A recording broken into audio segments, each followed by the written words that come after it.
Alam mo ba na ang ikasasaya at ikagugulo ng buhay mo sa araw na ito ay nakasalalay mismo sa'yo? Kapag inumpisahan mo ng payapa ang iyong umaga, asahan mo sa buong maghapon puno ka ng kapayapaan. Nakahahata kasi ng vibes ang ating mood.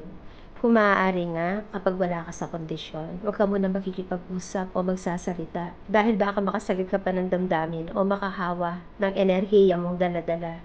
Alam naman natin na ang bawat araw ay hindi pare-pareho, kaya't bago mo harapin ang mundo, Diyos muna ang kausapin mo.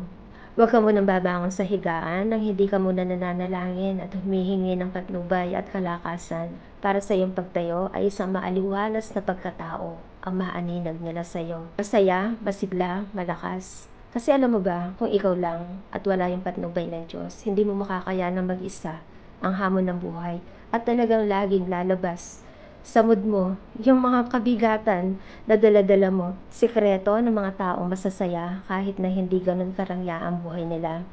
Pananampalataya. Oo, taimtim na pananampalataya. Dahil talos ng Diyos ang buong pagkatao natin. Mula ulo hanggang paa, tagos hanggang kaluluwa. Anong dahilan hindi ka magiging masaya kung may Diyos kang laging kasama, hindi ba? Manghawa ka ng good vibes, full positivity na pananaw sa buhay, hindi negativity kasi nakakasakit yan. Tingin ka sa salamin para ang makikita mo sa buong kapaligiran ay puno ng kagandahan. Ngayong umaga, manalangin ka muna. Kung hindi raragasa mula sa langit ang mga pagpapala sa iyong mga pintuan at bintana. Gentle reminder, look unto things positively and beautifully, and you'll see countless reasons to be grateful. May all the blessings find their way to you. Have a blessed and wonderful day. God bless you.